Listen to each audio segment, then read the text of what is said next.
Programa Atividade nesta quarta-feira, dia 25 de março de 2026.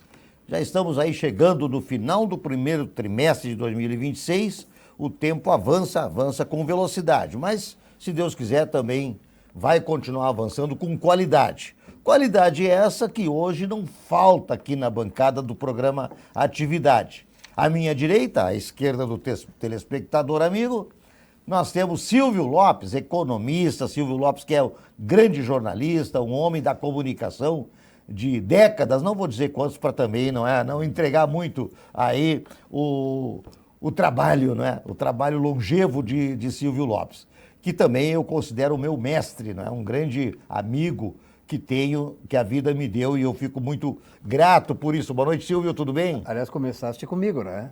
Comecei contigo, né? Claro, né? Eu só, o cara que é bom vai em frente, né, tia? Na verdade, vários fatores, né? Um deles da prerrogativa é a idade. É verdade. Mas a minha brincadeiras à parte. Tu tá elegante hoje, hein, cara? Vou te contar uma coisa. Para receber os amigos aqui e também, né, para agradar os nossos telespectadores, nossos amigos e nossos amigos. E à nossa esquerda, à direita dos senhores e das senhoras, um grande advogado criminalista, o homem do debate, o homem da eloquência. Nós estamos falando aqui do doutor Afonso Praça Batista. Tudo bem, Afonso? Govinatski, tudo bem. Eu acho que o nível de bajulação me preocupa, porque sempre quando vem muita bajulação, o chumbo é grosso. Então, assim, ó, entre tu e o Silvio é o cordão dos puxa-saco. Agora, do meu lado, eu fico sempre na dúvida. Eu vou abrir a boca e vai vir bom. Então, esse programa hoje promete bastante, promete muito, né? Nós vamos ter aqui muitas conversas assim de qualidade, muitos temas realmente relevantes, né?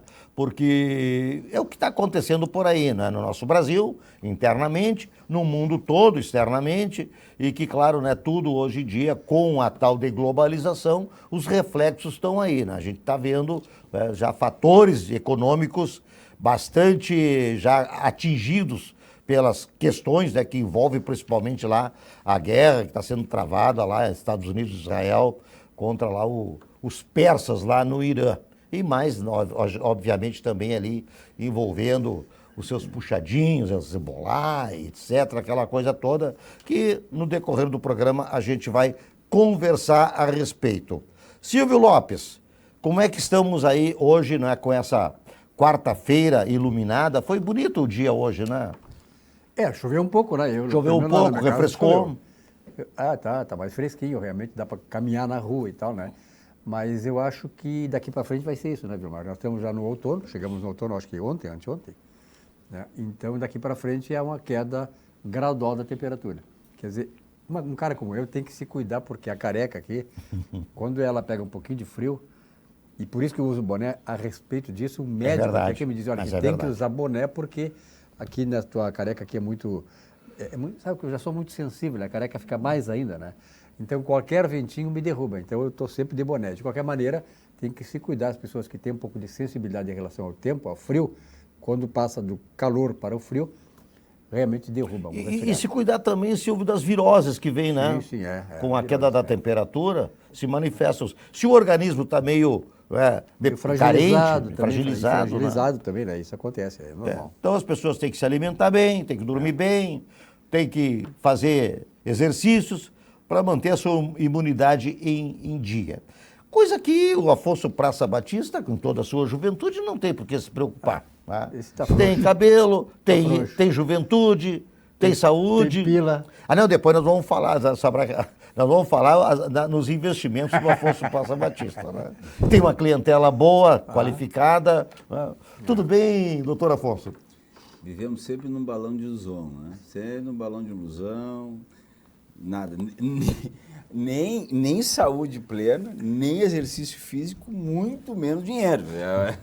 Tudo isso é uma ilusão. Mas realmente, melhorou, só que agora, a previsão do tempo é que depois da manhã volta a esquentar de novo e vai mais uma semana e meia ou duas aí de termômetros acima dos 30 graus. Complicado, bem complicado, porque No fim, nós não saímos. Eu sou do tempo e de orientação familiar que o maior veneno que tem é justamente o bafo da rua e o ar-condicionado, né? É verdade. E depois o contrário. Eu tenho rosácea, né? Então, o que acontece? A gente vem para um ambiente fechado, abafado, sai para o frio, ou vem do frio para o ambiente, e daí aquilo, o rosto chega a pegar fogo, né? Mas me parece que agora estamos indo para o lado mais ameno do outono, aí tá gostoso. Aliás, essa questão que tu falaste do ar-condicionado é muito importante também lembrar do seguinte, da limpeza dos filtros do ar-condicionado, que é um Importante isso, disseminador de micro-organismos, né, Silvio? Muitas pessoas adoecem exatamente por isso, não se dão conta de que é a partir da falta de cuidado, falta de higienização do ar-condicionado. Eu faço isso aí todo ano em casa, aí, porque realmente com criança, em casa sempre tem criança, né?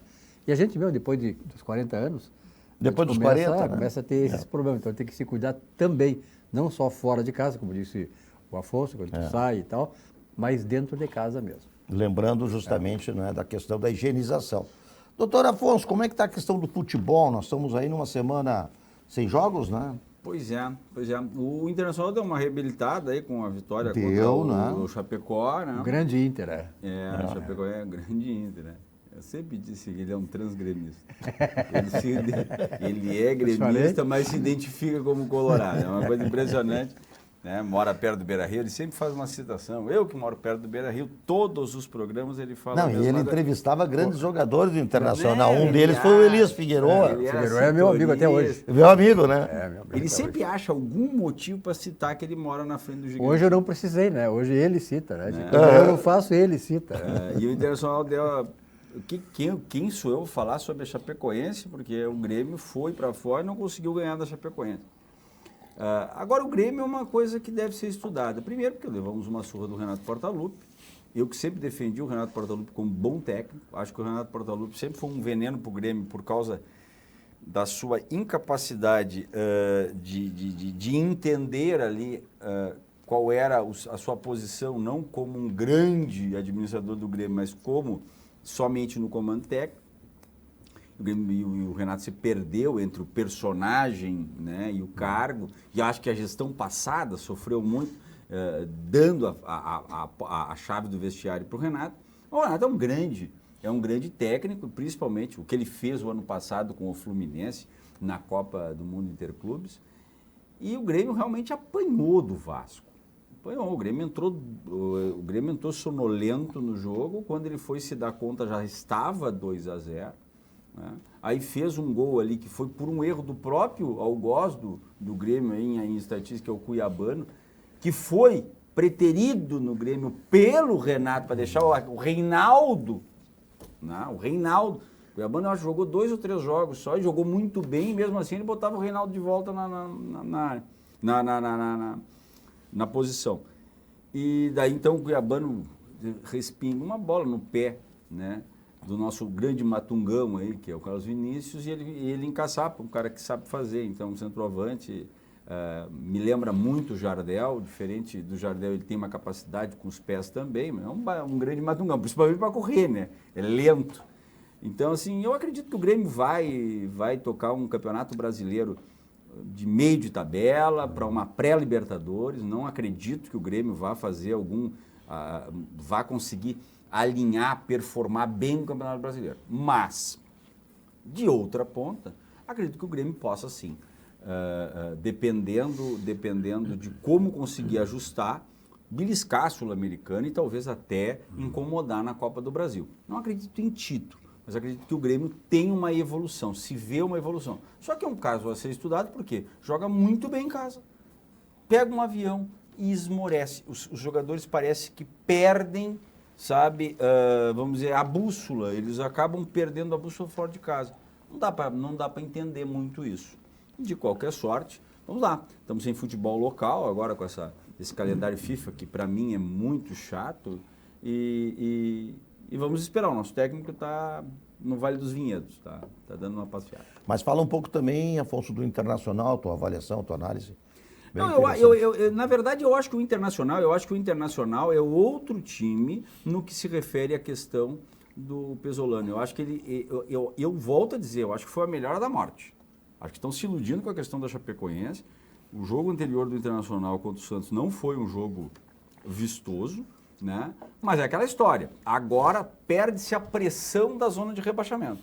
Mas não pode se perder o alerta. Por quê? Porque é um time não muito pior do que o Grêmio, mas é um time envelhecido, que não se renovou. E tem outros entraves, que é o transfer ban, que é a impossibilidade de trazer reforços e mantém um plantel antigo, né? Então, assim, a grande vantagem do Internacional perante o Grêmio é que ele tem uma competição a menos. Ele só tem a Copa do Brasil, né? Mas imagine se na Copa do Brasil claudica. Se na Copa do Brasil cai e não vai para as oitavas, né? Aí baixa de novo o estado de ânimo. E na minha visão é exatamente isso. Eu não vejo, e daí, volto a dizer, não tenho nada em particular, até porque eu sou gremista. Eu não tenho nada, eu quero mais é que não tem como ter um terceiro mandato do Alessandro Barcelos. Não tem. Bom. Mas eu acho que se Deus quiser, não haverá terceiro mandato. Enquanto tiver Alessandro Barcelos à testa da administração do Internacional, eu acho que existe ali uma nuvem, né? Uma nuvem energética que realmente puxa o Colorado para baixo e os jogadores se infectam com isso. Dão aqueles picos de melhora, né? Dão aqueles picos de melhora, mas assim, no ano passado, por exemplo, tomou um 4 do mesmo Vasco, que estava ali na rabeira, né? Então, assim, o Internacional não vou dizer que ele é candidato à zona de rebaixamento, mas o Internacional sofrerá para não cair esse ano, com certeza absoluta. Silvio, o Afonso citou o Renato e eu vejo o Renato sempre como alguém a ser estudado. Tá? Eu tenho uma admiração muito grande pelo Renato, em todos os sentidos, como jogador, como técnico, como motivador e tal. E tu conhece muito bem essa área de motivação, essa área de fazer com que as pessoas... Comportamental. Que tu é palestrante, né, de empresas, etc. Como é que tu analisa o Renato Portaluppi? A motivação não é tudo, né? Ela é importante, ela é um gás a mais e tal, né? E sobretudo, o Renato é um motivador. Eu conversei muitas vezes com o Renato quando eu era repórter e tal. O Renato era jogador do Grêmio naquela época. E o Renato sempre foi um motivador. Nos times que ele jogava no Grêmio, ele era o cara que dava a palavra final. Ele fechava o vestiário. Tinha liderança. E o Renato é quem fazia o coisa. Então, ele é um cara que entende futebol. O Renato entende muito futebol, mas ele também é um motivador. Então, ele une as duas coisas. De qualquer maneira, falar depois do Afonso é brabo, né? O que sobrou para mim? Ratificar o que o Afonso falou e dizer o seguinte: a minha preocupação, a gente que acompanha futebol há muitos anos, né? Eu vi o Grêmio Internacional ser isso, campeões e supercampeões, onde eles disputavam, eles sempre estavam lutando pelos títulos. É muito triste ver a dupla Grenal hoje lutando para não cair, lutando para não ficar na segunda parte da tabela. Quer dizer, então nós temos que recuperar essa autoestima, recuperar nossos times de futebol, né, e tratar com mais seriedade. Eu acho que o plantel do Grêmio Internacional, acho que tem 40 jogadores. Para que 40 jogadores? Então, tem que fazer um redimensionamento do tamanho do plantel e botar gente que realmente vá trazer benefício para o clube. Então, eu sou do tempo que o time de futebol tinha 15, 16 jogadores. Eu nunca esqueço que o Major Mário Dernit era muito meu amigo, ele era major, meu pai era major também, então eu fui muito amigo do Major Mário Dernit. E ele dizia o seguinte: o time de futebol não precisa ter mais do que 18, 19 jogadores, porque aí eles se motivam que sempre vão estar jogadores. Agora tu tem 30, 40 jogadores, mais da metade vão ficar sempre na rabeira, não vão ter oportunidade. Qual é a motivação que esse cara tem? Exatamente. Ele só tem um custo para o clube. Então eu acho que tem que ter uma revisão total aí nos conceitos de futebol. Nós perdemos terreno também por isso que o Grêmio Internacional e eu estão lutando para não cair. Que vergonha. Muito bem, vamos falar agora de um assunto, né? Esse assunto também é assunto que não só interessa, como é bem conhecido do Afonso Praça Batista, que é a área financeira, né? Vamos falar então de Banrisul. Banrisul. Já ouviu falar da expressão quem converte não se diverte? Ou o IOF me pegou, me quebrou? Tá? Na Banri Global Account, a gente simplifica. Taxa única, você fica com mais saldo na conversão da cotação comercial. É um produto muito voltado à área cambial. São 5 moedas para você converter: o dólar, o euro, libra, dólar canadense e dólar australiano. Certamente o Afonso Batista domina todas essas conversões aqui dessas moedas O problema fortes. dele Mais para o peso argentino.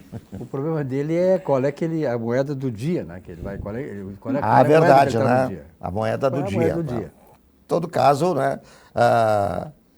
Esse produto do Banrisul é muito importante porque não só pelas moedas fortes com que são operadas as conversões, mas também porque é uma conta sem tarifa de manutenção.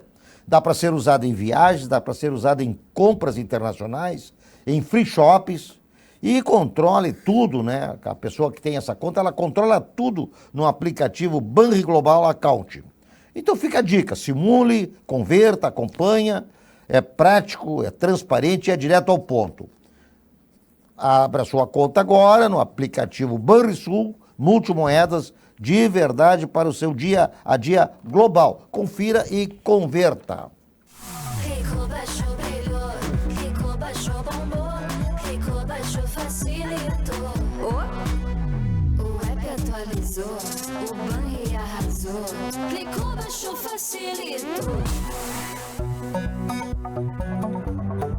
O app Banrisul tá mais moderno e mais fácil de usar. E tu pode acompanhar a tua vida financeira num só lugar. Baixa o app Banrisul e abre tua conta. Clicou, baixou, facilitou. Banrisul. É muito bom falar, Silvio, de empreendedores assim que são das nossas relações, são nossos amigos, né? Faz tempo, aliás, que eu não falo com Oscar Allgaier. Estamos com saudades dele. Estamos com saudades dele, né, Afonso? Nossa, sim. Então, o Oscar Allgaier é o fundador dessa grande empresa, a Allgaier Incorporações, a All Inc., e hoje está com um baita empreendimento mais charmoso da cidade, que se chama Vila Portal. É um condomínio exclusivo no coração da Zona Sul, são 18 casas, né, de belíssima qualidade, uma coisa sensacional. Vamos assistir a mensagem da All Inc.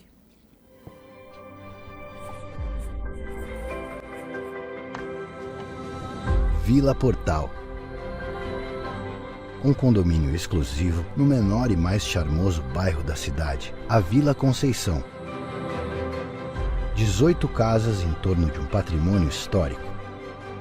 Um casarão colonial que está sendo restaurado para ser o coração social da Vila Portal. Olha só a coisa mais linda aí, essas belíssimas casas da Allgaier Incorporações. Afonso Praça Batista, tu tem sempre assuntos relevantíssimos aí para trazer para os nossos telespectadores. O ano é inarredável que o assunto do ano, né, tirando os escândalos, é a eleição, né? A eleição é o assunto do ano. E agora com a renúncia do governador Ratinho Júnior, né, o balaio de gato que é o PSD, agora ficou com 2 bichanos para serem escolhidos, né? O Caiado e o nosso governador Eduardo Leite. E o que me surpreende nessa situação é que é construído uma discussão, principalmente pelo governador Eduardo Leite, da possibilidade da terceira via. Esta terceira via que sempre faliu, com exceção, evidentemente, de 94, quando Fernando Henrique Cardoso entra, né, no cenário, tendo Lula e Brizola, praticamente da mesma matiz, com 4% de intenção de voto. Mas o que acontece? Fernando Henrique vem impulsionado pelo Plano Real, o Plano Real entra em vigor dia 1º de maio, todo mundo descobre que ainda tem que comprar niqueleira para usar moeda, e daí ele é insuflado e ganha no primeiro turno do Lula. Isso não acontecerá. Isso não acontecerá. E o que me surpreende é que o governador Eduardo Leite é um moço, mas ele tem muita fome, muita vontade. Tanto tem vontade que é governador do estado sem nunca ter disputado alguma cadeira, nem no Congresso Nacional, tampouco na Assembleia Legislativa. Ele saiu da prefeitura de Pelotas e foi ao governo. E talvez isso lhe dê o firmamento de que, tendo a oportunidade de uma campanha em nível nacional, consiga convencer. O problema é que a carreira está corrida. Quem diria que Flávio Bolsonaro, em 30 dias, performaria de tal maneira e está empatado tecnicamente com o Lula, tendo nós ainda 6 meses pela frente, né, com uma possibilidade enorme de aumentar a pressão contra o governo federal e a opinião pública condenar um governo que já está sendo criticado por 61% da população. E a polarização sempre existiu. Hoje a polarização é como o Bolsonaro. Talvez ela seja um pouco mais violenta, um pouco mais forte, um pouco mais aquecida, mas sempre foi, nesta redemocratização, PSDB e PT. Quem teve de um lado era PSDB e PT. Sempre foi isso. Aliás, o PSDB é a maior vítima, sempre digo isso. O PSDB sempre é a maior vítima, porque apanhou a vida inteira do PT e o Bolsonaro, para conseguir se cacifar, tinha que bater no PSDB também. Então ele apanhou dos dois lados e terminou, acabou. Aliás, eu digo, o governador do estado, se tivesse ficado no PSDB, seria candidato a presidente. Só que daí, numa entrevista, diz que o PSD é um partido de amplo diálogo. Ah, pelo amor de Deus. Tinha que terminar e ali a entrevista. Mas em complemento diz que quem vai escolher o presidenciável é o presidente. Não. É um cacique. Tem um cara que manda. E quem é o predileto, segundo especulações? Ronaldo Caiado. Por que Ronaldo Caiado? Um homem de 76 anos, já foi senador, já foi deputado, governador do estado, melhor, o mais bem avaliado, estado bem, a bem da verdade, um estado menor em densidade demográfica do Rio Grande do Sul, né? Líder no que se refere à reestruturação de segurança, e um sujeito que já experimentou uma tribuna de uma corrida presidencial em 89, sendo efetivamente um sujeito que bateu na esquerda com as duas mãos. Então, assim, o que eu estou prevendo, né? O que eu estou prevendo nessa situação? É que Ronaldo Caiado indo à presidência, ele fará uma dupla de vôlei com Flávio Bolsonaro. Ele vai levantar a bola para o Flávio cortar. Ele vai bater no Lula para o Flávio cortar. Porque a única possibilidade do Ronaldo Caiado ter uma performance para conseguir se cacifar, melhorar um pouco, ele que tem 3,9% das intenções de voto hoje, é efetivamente batendo no Lula, para tentar ver se traz alguma coisa do Bolsonaro. Esse vira-voto não vai acontecer. A terceira via é natimorta dessa maneira. Por que é natimorta? Porque o primeiro colocado tem 42% e o segundo tem 41%. Não tem. Não sobra muito espaço. Não tem espaço para reverter isso. A polarização está posta, a corrida está, só tem que escolher qual dos dois que vão correr. E ao governador Leite, eu lamento em dizer, a sua hora vai chegar, não tenho dúvida nenhuma. O senhor é um homem muito talentoso, um homem muito capaz, né? E um político hábil. Só que assim, o Senado está lhe chamando. O senador eleito pelo... Vai lá, passa 4 anos, daqui a 4 é candidato natural, tranquilo, sem fazer força. Tá bem. Nesse momento, vai acabar se queimando. Silvio Lopes, essa essa análise do doutor Praça Batista, ela é bem interessante, mas levanta também alguns questionamentos, não é? Porque nem tudo também é tão lógico assim nas eleições, até porque nós estamos longe ainda do pleito eleitoral. A primeira questão que eu coloco, Silvio, é a saída do Ratinho Júnior. Será que foi só porque o Sérgio Moro se candidatou, quer dizer, está pré-candidato ao governo do estado do Paraná, para fazer frente ao Sérgio Moro, ou porque também ele sentiu, em frente a essa análise feita pelo Afonso Praça Batista, que não era momento para ele se jogar num pleito eleitoral onde tem 2 expoentes com 40% cada um. E em relação ao Eduardo Leite, né, ele é um candidato surpresa. Na verdade, é difícil da gente, eu concordo em parte com o Batista, mas de qualquer forma, ele é um cara que se comunica muito bem e ele é um cara que tem uma simpatia de uma grande parte da população brasileira, inclusive a população também eleitor feminino.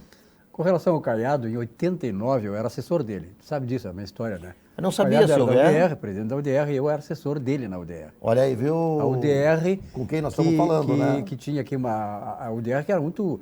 Aliás, naquele tempo eu trabalhava no Câmara 2. Sim. O Câmara 2 tinha uma audiência enorme e eu tive muitos problemas no Câmara 2 em função de estar apoiando e sendo assessor direto do Caiado. O Caiado vinha aqui em Porto Alegre para conversar comigo. e com a assessoria dele jurídica, sobretudo.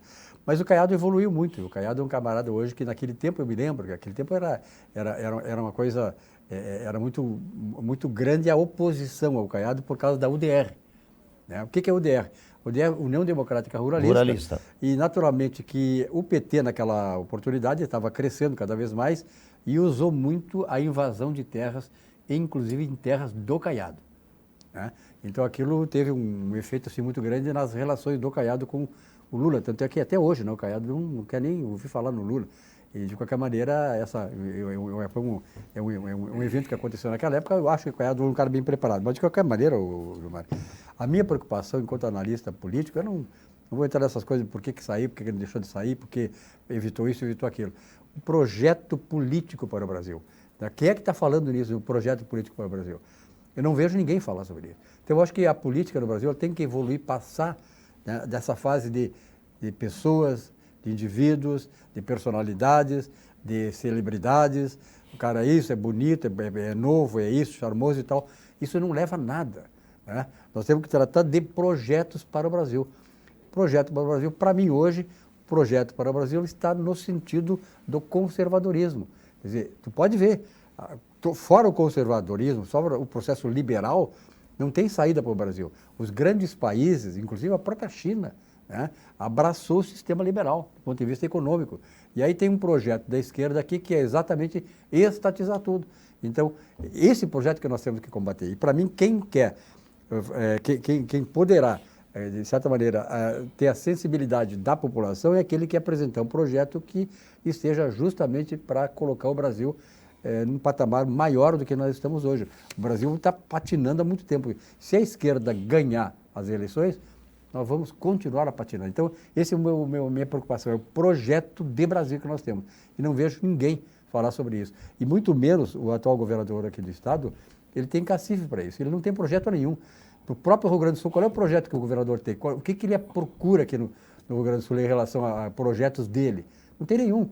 Ele é uma pessoa que tem sua habilidade política e tal, mas não passa disso.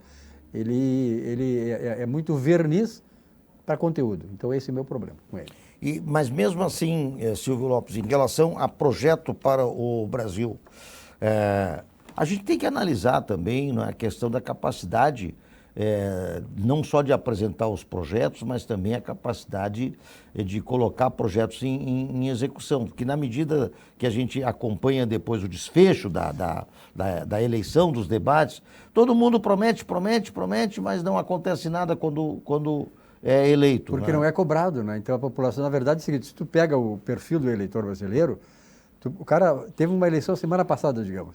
Tu pergunta hoje em quem o cara votou, ele nem sabe. Não sabe. Então, e se perguntar o que ele prometeu, nem sabe também. É o compromisso do eleitor com aquele que ele elegeu e cobrar. As pessoas não cobram, o eleitor não cobra o eleito. Esse é o problema. E o eleito está aí, ó, que ele faz ou não faz, prometer uma coisa e cumprir a outra. Então, no Brasil, realmente, a situação é essa.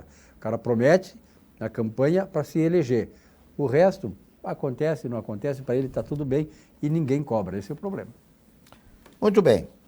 Nós vamos agora falar também de um outro empreendedor nosso aqui, que nos orgulha muito, que é o Grupo Zafari. O Grupo Zafari sempre está surpreendendo. Aliás, 94 anos, né, Silvio, que já tem a existência aqui do Grupo Zafari, que veio do interior do estado e assumiu praticamente a liderança, né, da área supermercadista e já saiu também do Rio Grande do Sul, já tem em São Paulo um grande empreendimento.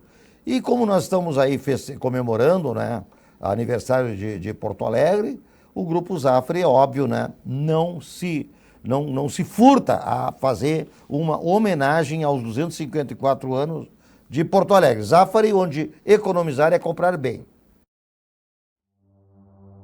Eu vi esta cidade nascer.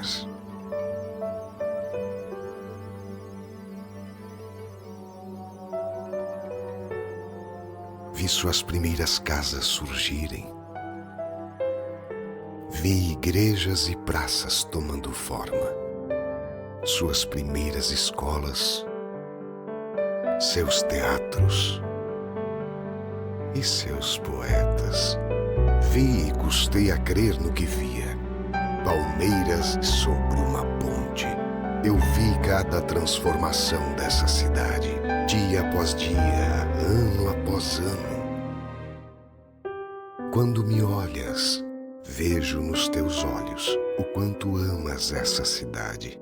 E todo fim de tarde eu me despeço feliz, porque quando nascer de novo, vou te ver mais uma vez.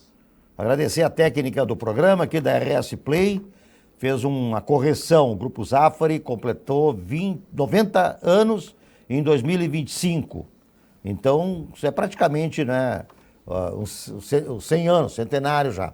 Mas, de qualquer forma, só para a bem da verdade, a idade correta do Grupo Zafari em atividade. Afonso, esse aniversário, o que tem de característica assim, que a gente pode enaltecer dos 254 anos de Porto Alegre?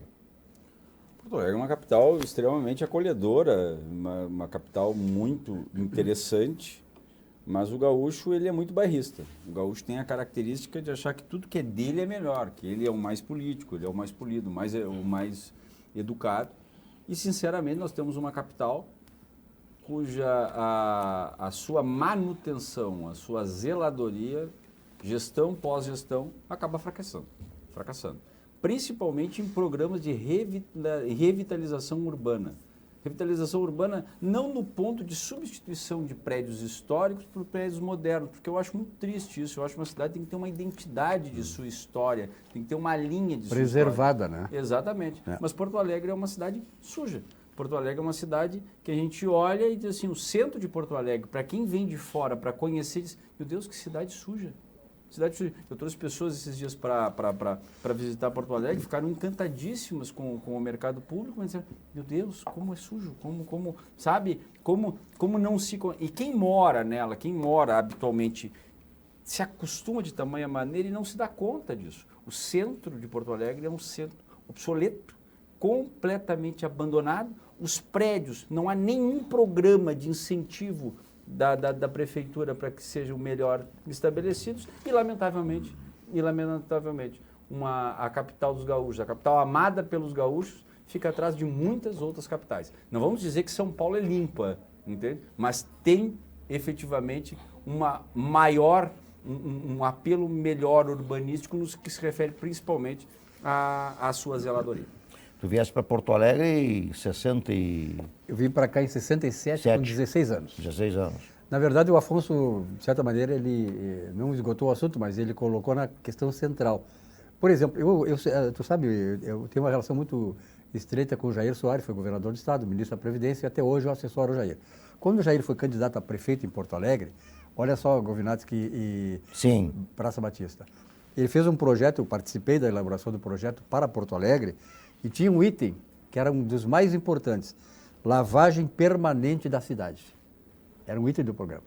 Ele havia, inclusive, contatado com empresas que forneceriam caminhões para lavar permanentemente a cidade. A tamanha já era a preocupação dele lá atrás, há uns 15, 20 anos, quando ele foi candidato a prefeito de Porto Alegre. Então, o Afonso colocou muito bem.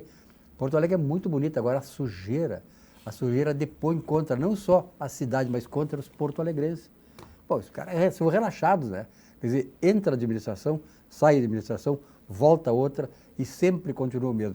E o pior é o seguinte, não é só nos bairros, os bairros até são bem preservados, o centro de Porto Alegre. Quer dizer, o ponto central, ali, as imediações da prefeitura, não é inadmissível isso, né? Então, realmente, é uma coisa que ainda nós vamos ter que lutar muito para que possamos restaurar esse lado de Porto Alegre para que ela seja também mais atrativa do ponto de vista de limpeza urbana. Essa crítica construtiva aqui de Afonso Praça Batista, de Silvio Lopes, que fique registrada para os nossos executivos, para os nossos governantes. Lembrando que amanhã, quinta-feira, aqui no RS Play, nós teremos um programa especial de comemoração dos 254 anos do aniversário de Porto Alegre, às 21h30.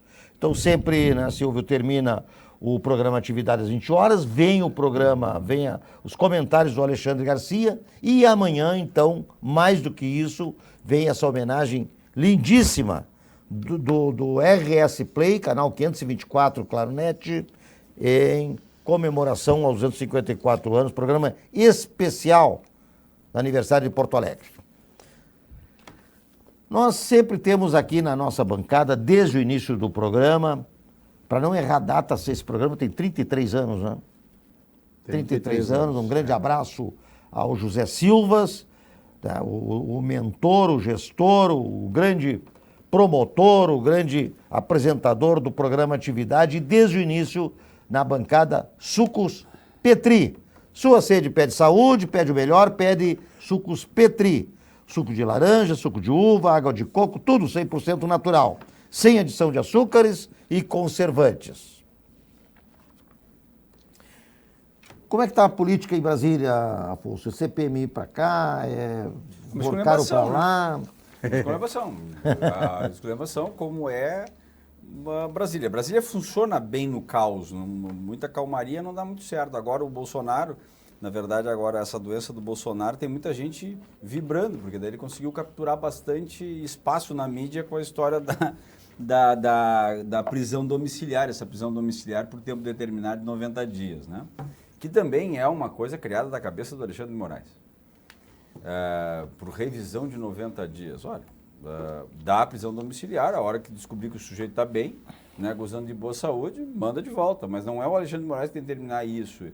É a Procuradoria, na verdade é a Procuradoria-Geral da República, que é o órgão acusador e efetivamente é aquele que tem que acusar sobre a situação relativa, né, à administração da pena. De qualquer sorte, essa história do presidente do Senado não querer a prorrogação da CPMI é uma vergonha total, e daí os poderes eles ficam se imiscuindo um no outro, é uma coisa triste, porque daí o ministro, agora de uma outra forma, o ministro André Mendonça acaba mandando o presidente do Senado fazer, e isso fede, isso é fedorento, é fétido. Por quê? Porque parece que querem trancar alguma coisa, parece que não querem que apareça alguma coisa para o brasileiro, né? Só que passou a lo largo, ninguém deu bola para isso, eu não vi na grande mídia e saiu. Tivemos mais um acusado do STF semana passada de estar, vamos dizer que indiretamente ligado ao Banco Master. O filho, diria prodígio, do ministro Cássio Nunes Marques, né, que tem 25 anos e junto com a tia abriu a Consult, uma empresa de consultoria, advogado recém-formado, e recebeu 18 milhões de reais do Banco Master e da JBS, 6,6 milhões do Banco Master e 11,3 milhões da JBS para efetuar consultoria junto com a irmã do ministro. Junto com a irmã, com a tia. Um moço recém-formado, qual é a experiência desse moço? Não precisamos, a não ser que seja realmente um iluminado com 25 anos para poder prestar consultoria a um conglomerado como esse. É um gênio, né? Não, só pode, só pode. Né? Então, é muito complicado, não é levantar elucubrações, não tem nada de elucubração, é fato real, é fato real. Os caras lotearam o poder em Brasília. Nós estamos diante, e pode ser que não seja revelado, pode ser que o establishment tranque isso. Nós estamos diante do maior tráfico de influência regado a dinheiro da história da República. Da história da República. Se os países vão passar limpo agora, é a maior oportunidade que tem. Porque é impressionante. É impressionante. E eu vou dizer, vai cair mais gente. Vai ter mais gente envolvida. A mídia está fazendo um serviço que o Ministério Público deveria fazer e não faz. Fica na cocó. Né? Ministro Gilmar Mendes defendendo o Procurador-Geral da República. Por quê? Na decisão que manteve preso Daniel Vorcaro. Não teve coragem de soltar o Vorcaro, mesmo que o voto fosse vencido. Manteve preso. Mesmo que os fatos do Vorcaro não tivessem o princípio da contemporaneidade. Mas manteve preso. De qualquer maneira, criticou no voto inteiro, na justificativa do voto inteiro, o André Mendonça, né? Porque o André Mendonça admoestou o Procurador-Geral. Por quê? Porque era seu sócio no Instituto. Ou seja, é muito difícil, gente. É muito difícil me parece que está todo mundo contaminado, envolvido em JBS, Banco Master, etc. Uma network. Muito bem. Nós vamos falar também aqui do sistema financeiro do Sicredi, mais um grande operador aí, né, com alta confiabilidade do nosso torrão gaúcho. Né? E o Sicredi está fazendo um trabalho muito forte, né, em relação a este ano novo aí, que ainda é novo, 2026. E diz o seguinte, olha, começo do ano pede novos planos e novas conquistas também. Se o seu sonho é um carro novo, conte com o Sicredi. Aqui você pode financiar até 90% do valor do veículo, com taxas que cabem no seu bolso e um atendimento próximo. É parceria para colocar seus planos em movimento, feito para você. É mais do que financiamento. É o Sicredi Origens, onde você sempre tem com quem contar. Silvio Lopes. Pois, Gilmar, tu sabe que a Polícia Federal, ela encontrou no celular do Vorcaro a minuta do Tribunal de Contas da União, no celular do Vorcaro, para suspender as ações do Banco Central em relação ao Banco Master. Ao mesmo tempo, o STF, a Suprema Corte Brasileira, está tentando derrubar a decisão do André Mendonça, que prorrogou a CPMI do INSS. Eu cito essas duas coisas, Gilmar, para dizer o seguinte: como é que vamos resolver o problema do Brasil, que é um país com um potencial extraordinário de ser uma grande nação, quando nós estamos como um país sequestrado por criminosos de gravata, com as instituições comprometidas e, como disse o Afonso, parece que estamos sem saída. Não tem como quebrar essa estrutura corrupta que está levando o Brasil para a boca do lixo, que já está, né? Quer dizer, então, eu não vejo assim como nós vamos sair dessa situação. Como é que vamos fazer com que o Brasil possa se libertar desse pessoal que sequestrou o país. Qualquer ação que, de certa maneira, tente digladiar-se com o pessoal que está lá no poder, ela é completamente, de certa maneira, anulada. Né? Então, eu não vejo, Vilmar, a preocupação é essa, até porque nós sabemos, né, que nós estamos no Brasil, eu tenho filhos, tenho netos, e nós queremos um Brasil melhor daqui para frente. Mas eu não vejo como vai acontecer isso. Porque a coisa, como diz assim, a expressão aquela, está todo tomado o país. Só está tomado. Quer dizer, não tem como. Como é que nós vamos fazer? O Congresso Nacional. Aí que está o negócio. Qual é o papel do Congresso Nacional? Porque, veja bem, o Afonso e Vilmar, eu em 1987, eu contei já essa vez, aqui eu acho que eu não contei, eu fiz um concurso público para o Banco do Brasil. A pedido da minha mulher e tal, eu já estava na RBS naquele tempo e tal, e Jornal do Globo e tal, então eu digo, vou fazer só por fazer. Aí fiz, passei. Eu sempre fui muito estudioso e passei. Passei em 73º lugar, 73. Tinham 53 vagas para o Banco do Brasil. Aí me chamaram, 15 dias depois me chamaram lá que eu ia entrar porque vários desistiram e tal.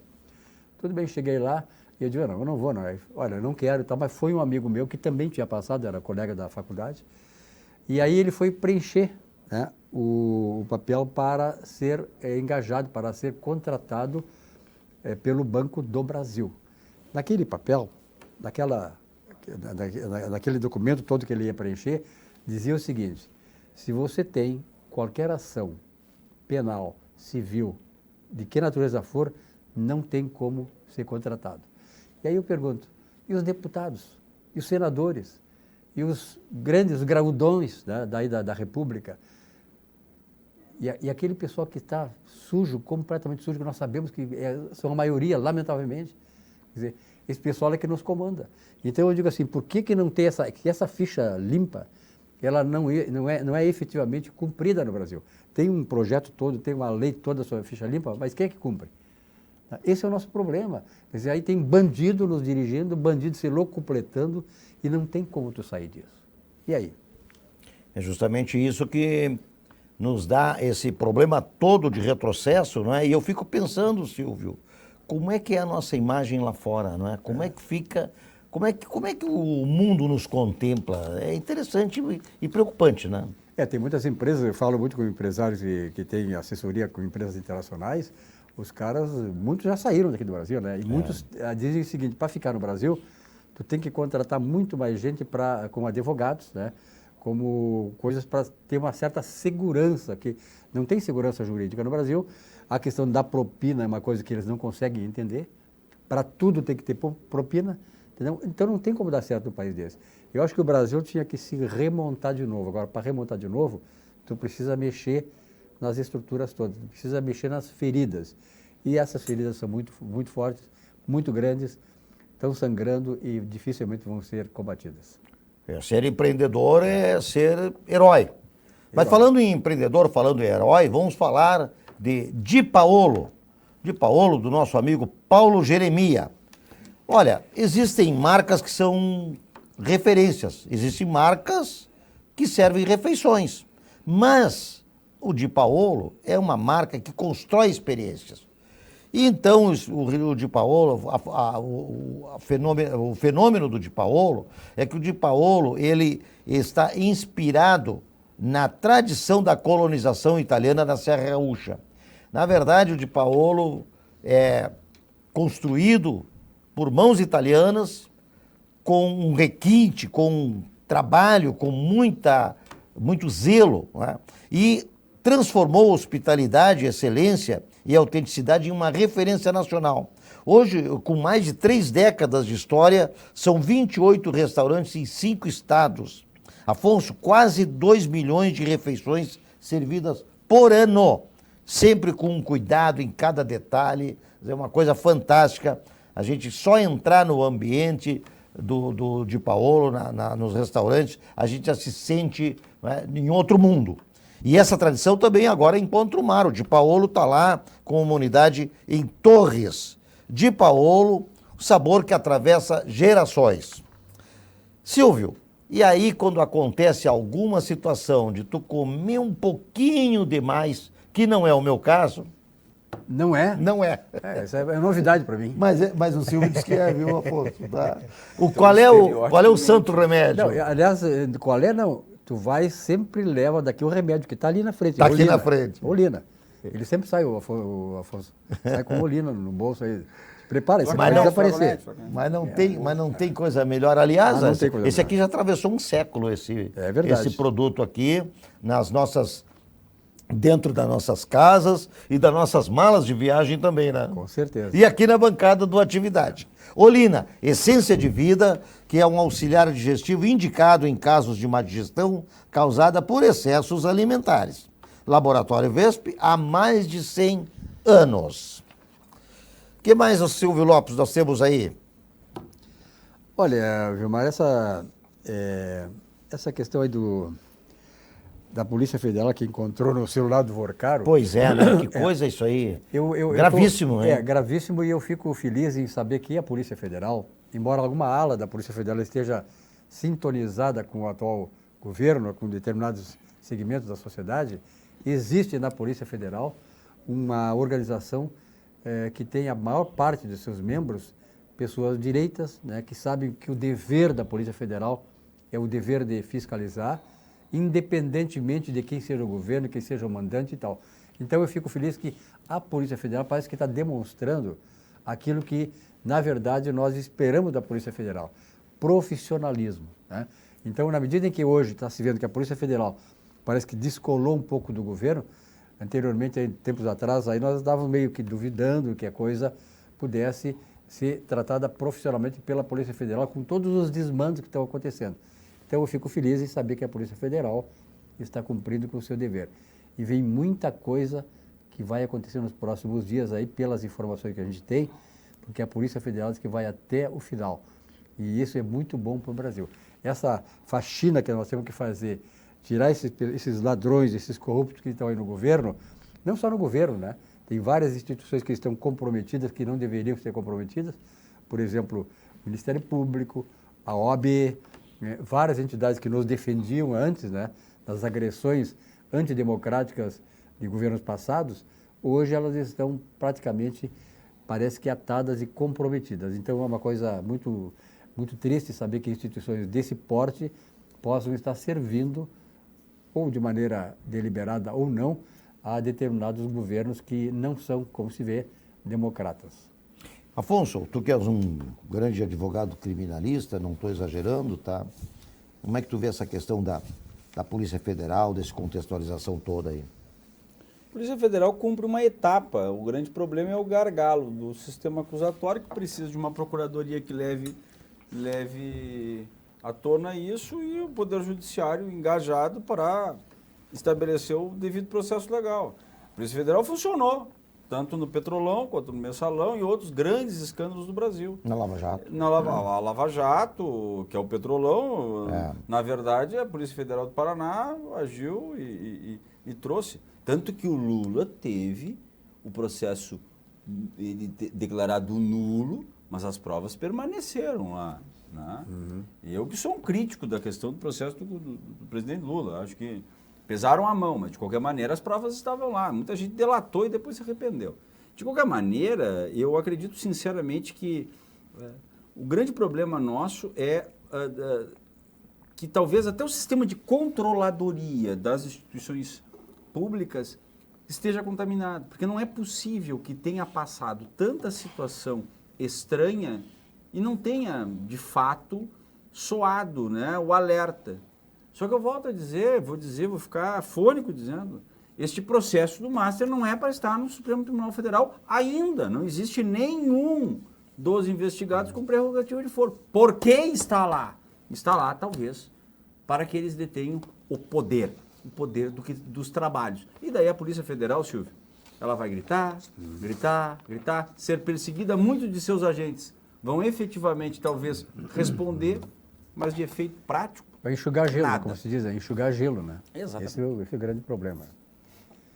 Olha, para quem está querendo dar uma voltinha fora do Brasil, atravessar o Oceano Atlântico, a recomendação são os encantos e a gastronomia das terras portuguesas. De Porto Alegre a Lisboa, em menos de 11 horas de viagem, né, de voo pela TAP, saindo do Salgado Filho. São tarifas civilizadas e aquele atendimento luso à borda, né, de primeira qualidade, que só a TAP, obviamente, linhas aéreas, possui. Silvio Lopes, estamos terminando mais esta etapa aqui do programa Atividade, desta quarta-feira. Suas considerações aí já no nosso fechamento, Silvio. Gilmar, sabe, aqui no programa temos desfilado várias pessoas aqui, e eu acho que de modo geral, todos os programas de televisão independentes, as pessoas que vão lá tratar de assuntos do Brasil, ficam muito comovidas com a situação que nós estamos vivendo, né? Corrupção para tudo que é lugar e tal. E eu acho o seguinte, né? Eu me lembro que depois da Segunda Guerra Mundial, se estabeleceu o Tribunal de Nuremberg. O Tribunal de Nuremberg, o que era? Foi destinado a punir aqueles, foram escolhidos 24, foram condenados, né? 3 se mataram, entre os quais o Hitler e o assessor de comunicação dele, se mataram antes de serem julgados. Então, eu pego o Tribunal de Nuremberg para servir como exemplo daquilo que nós teremos que fazer daqui para frente.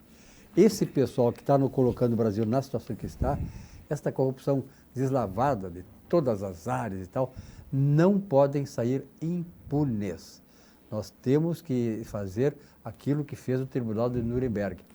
Pegou os 24 que haviam sido selecionados, os 3 se mataram para não serem punidos pelo tribunal e foram condenados à prisão perpétua e muitos condenados à morte. Não estou desejando a morte de ninguém, né, mas nós temos que ter penas duríssimas para aqueles caras que estão colocando o Brasil de joelhos, que estão colocando a nação como ela está, uma nação que está completamente destruída, sem governo, com só ladrões, só corruptos. Quer dizer, é muito desaforado o que está acontecendo. Então, eu acho que nós não podemos deixar a limpo isso. Nós temos que punir esses que estão responsáveis por toda esta tragédia que está maculando o nome do Brasil, não só aqui prejudicando as pessoas, mas maculando o Brasil internacionalmente. O doutor Afonso, o professor Silvio Lopes coloca com muita propriedade, a meu juízo, assim, essa questão das penalidades. As penalidades têm que ser, no meu entendimento, concordo plenamente com o Silvio, mais rigorosas, e as progressões também tem que ter certo cuidado com essas progressões. Finalzinho do programa, mas a tua opinião em relação a isso, como advogado criminalista, frente ao comentário do Silvio Lopes, ela é muito bem-vinda. Eu teria que dividir isso em 3 pontos, né? O que Mas aí temos 3 minutos. Não, mas eu vou exercitar o meu lado sucinto. 3 pontos, que é o que é aplicável, o que é possível e o que vai ser feito. O que poderia ser aplicável realmente, a justiça, olha, todos são iguais perante a lei, ponto. O que é possível diante de um cenário todo contaminado? Quase nada. E o que vai ser feito? Nada. O Brasil está sendo visto pelo organismo internacional como sempre foi visto. Um país de incorreção, um país que vem a galopes com instabilidades políticas, com escândalos e escândalos e escândalos, que contaminam toda a nação. E o brasileiro tem, na sua frase de caminhão, né, que tem que levar vantagem em tudo. Ser esperto no Brasil é letra de samba. Ser correto, pagar os impostos, ser honesto, é bobo, é coisa de idiota. Gente que é idiota que faz esse tipo de coisa. Então, essa é a grande verdade. Agora, só uma questão de breaking news aqui, o Irã rejeitou o plano dos Estados Unidos e está mandando tropas paraquedistas para a região. Já vai ter a guerra no solo no Irã. Então, as coisas estão evoluindo. E eu avisei isso. Eu avisei que o Irã não vai voltar atrás. Aliás, a questão lá do Estreito de Hormuz também está bem complicada, né? Porque é o gargalo de passagem. Já tem reflexo em todo mundo, né? Todo Aqui no mundo, Brasil, né? Inclusive, né? Essa é a grande questão de uma Mas isso é guerra. especulatório, né? Também Isso é especulatório. tem muito especulatório. O país é uma sujeira. É verdade. Porque não afetou ainda o Brasil e tem mas gente querendo ganhar dinheiro. Tem muita gente que está fazendo exatamente isso, está usando esse tipo de coisa, esse argumento para aumentar preço. Nos postos de gasolina já é um problema, tu já não está nem encontrando Aí tiram gasolina. dele, não, isso aqui é crise internacional, isso aí é lá e tal. Nem Não tem chegou nada a aqui ver, ainda. nem chegou. É. Esse é o problema das comunicações também. Isso aí é uma coisa que, se fosse antigamente, 40 anos atrás, as informações que chegavam aqui demoravam um mês, 2 meses para chegar, para ter esse efeito. Né? Hoje é imediato, né? A coisa acontece lá, já, o pessoal já começa Essa guerra. Esse recrudescimento desta guerra tem um risco muito grande, que é a questão nuclear, né? Eu acho que não chega tanto, não chega tanto por causa da questão desse acordo no Alasca lá do Trump e do Putin. Acho que não chega tanto. Mas vai demorar, eu acho que nós vamos sofrer questões de impactos econômicos, porque os iranianos não vão voltar atrás, sobretudo porque realmente foram atacados em sua soberania, mortos. Agora o líder supremo deles, o filho do sujeito foi morto, perdeu a mulher, perdeu o filho, foi uma questão de dizimado. E esse último também parece que está mal de saúde, né? E eu acho que ele calculou mal, eu acho que o Trump calculou mal, ele interpretou o Irã como Venezuela. E agora todos nós vamos pagar o pato. E ninguém vai voltar atrás, nem Irã, nem Israel, nem ninguém, porque quem voltar atrás... Esse tipo de líder não volta atrás. Né? Não tem como, né? A pressão é muito forte, né? Tem um peso muito grande. Né? Atrás dele tem uma estrutura toda de sustentação, né? Muito bem, programa Atividade terminando, essa edição de quarta-feira, 25 de março. Lembrando que, após o programa Atividade, vem o comentário de Alexandre Garcia. E amanhã, quinta-feira, dia 26 de março, nós teremos às 21h30, então, um programa especial aqui na RS Play, em comemoração aos 254 anos do aniversário de Porto Alegre. Uma boa noite, obrigado, Silvio Lopes, pela companhia. Muito obrigado. Obrigado, Afonso Praça Batista, Prazer e também pela sempre. tua importante companhia. E um abraço a todos os telespectadores da RS Play.